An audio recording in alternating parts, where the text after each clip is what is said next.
আসসালামু আলাইকুম। একটা বিষয় নিয়ে আপনাদের সঙ্গে আবার চলে আসলাম সামাজিক যোগাযোগ মাধ্যমে।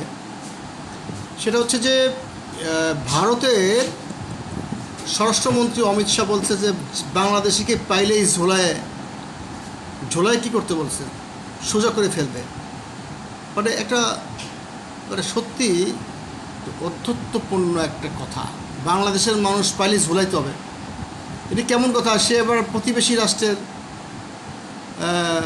স্বরাষ্ট্রমন্ত্রী হয় কী করে?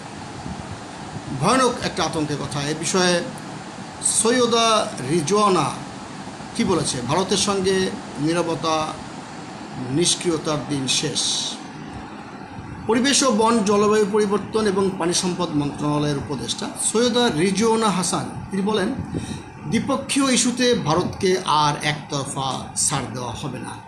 একদম সাফ জানিয়ে দিয়েছেন। এছাড়া আগের আওয়ামী লীগ সরকার অনেক ক্ষেত্রে দেশটির সঙ্গে নীরবতা বা নিষ্ক্রিয়তা দেখালো, সেদিন শেষ হয়ে গেছে মন্তব্য করেন।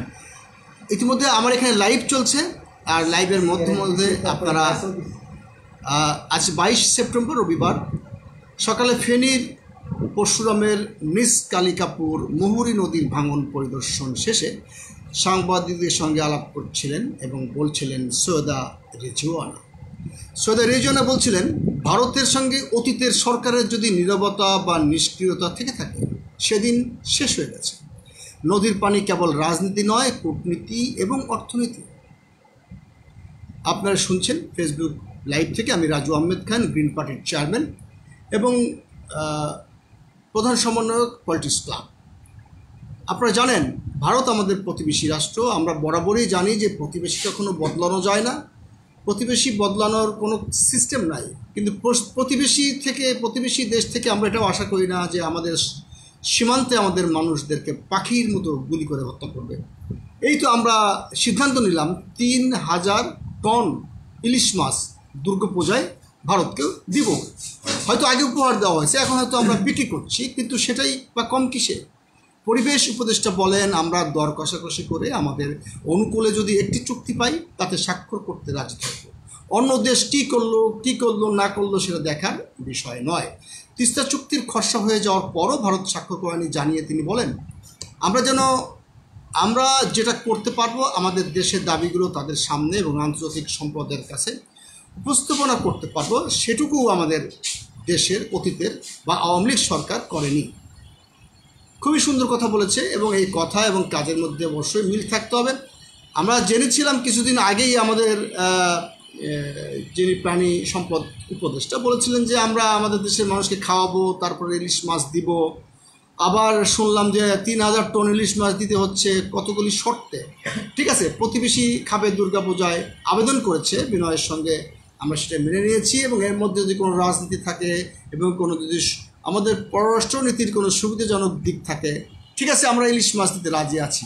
কিন্তু আমাদের দেশে তো ইলিশ মাছের দাম কমেনি। আমাদের মানুষ তো এখন চড়া দামে ইলিশ মাছ খায় এবং সেই ইলিশ অনেকে খাই নাই।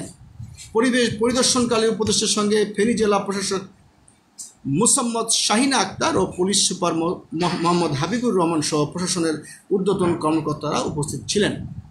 আমি চাই বাংলাদেশের মতো চলুক, বাংলাদেশ তার পানির ন্যায্য হিসাব বুঝে পাক। বাংলাদেশ আপনাদেরকে ইলিশ মাছ খাওয়াবে না কেন? অবশ্যই খাওয়াবে, কিন্তু তার আগে আমাদের দেশের মানুষকে তো খাওয়াতে হবে। আপনারা যে পেঁয়াজ দেন, আমাদের বর্তমান যিনি এই সরকারের প্রধান উপদেষ্টা উনি বলেছেন একটি কথা আমার কাছে খুব ভালো লেগেছে, যে আমরা যেদিন ভারত থেকে ডিম না এনে ভারতকে ডিম পাঠাতে পারবো সেদিন বুঝবো আমরা অর্থনৈতিকভাবে সচ্ছল হয়েছি, যোগ্যতা অর্জন করেছি। তো আজকের এই ছোট্ট লাইভ থেকে আমি এটাই রিজওয়ানার বক্তব্য তুলে ধরে আপনাদেরকে বোঝাতে চাইলাম যে বাংলাদেশ সরকারের অবস্থান খুব কড়াকড়ি। তারা কোনো নীরবতা নিষ্ক্রিয়তার বিষয়ে একমত নয়। ভারতের সঙ্গে নীরবতা নিষ্ক্রিয়তার দিন শেষ হয়ে গেছে, যেটা বলেছিলেন রিজওয়ানা চৌধুরী। আবার কোনো না কোনো বিষয় নিয়ে কোনো সময় দিনে অথবা রাতে আমি আপনাদের সঙ্গে হাজির হব। আপনারা জেনেছেন যে রাষ্ট্রযন্ত্রের নানান স্তরে এখন ভাগ বন্টন চলছে, কে কোথায় কার লোককে সেট করবে, নানান অধিদপ্তর, নানান দপ্তর। আমরা এখনও পর্যন্ত হাত পা গুটিয়ে বসে আছি। আমাদেরও কিছু লেসপেন্সর আছে যারা আমাদের উপর নির্ভরশীল, আমাদের মুখের দিকে হা করে তাকিয়ে আছে। আমরা নিজেরাই যেখানে মানে কিং কর্তব্য বিমূঢ়। আমি জানি রাত 3টার দিকে খবর এলো মান্না ভাই অসুস্থ, হার্টের সমস্যা, হার্ট অ্যাটাক করেছেন, তাকে হাসপাতালে ভর্তি করা হয়েছিল এবং সকাল নাগাদ খবর এসেছে তাকে রিং পরানো হবে, কিন্তু পরে খবর পেলাম রিং আর পরানো হবে না, অন্যভাবে তাকে চিকিৎসা করা হচ্ছে। এবং মান্না ভাইদের মতো নেতারা যেন আরও কিছুদিন বেঁচে থাকেন এবং আমাদের মতো যারা আমরা আন্না হাজারের মতো আছি তাদের জন্য দৃষ্টি তাদের পরে এবং এই বাংলাদেশটা একটা সঠিক পথে নেওয়ার জন্য হয়তো বা আজকে রাতে বা কালকেই আমাদের প্রধান উপদেষ্টা পাড়ি জমাবেন, তার সঙ্গে বাইডেনের সঙ্গে সরাসরি 30 বছরের রেকর্ড ভঙ্গ করে তার নিজস্ব একটা মিটিং আছে। সেটা আমাদের জন্য একটা বিরাট বড় পাওনা। বাংলাদেশের স্বার্থ, বাংলাদেশের মানবাধিকার নিয়ে উনি কথা বলবেন।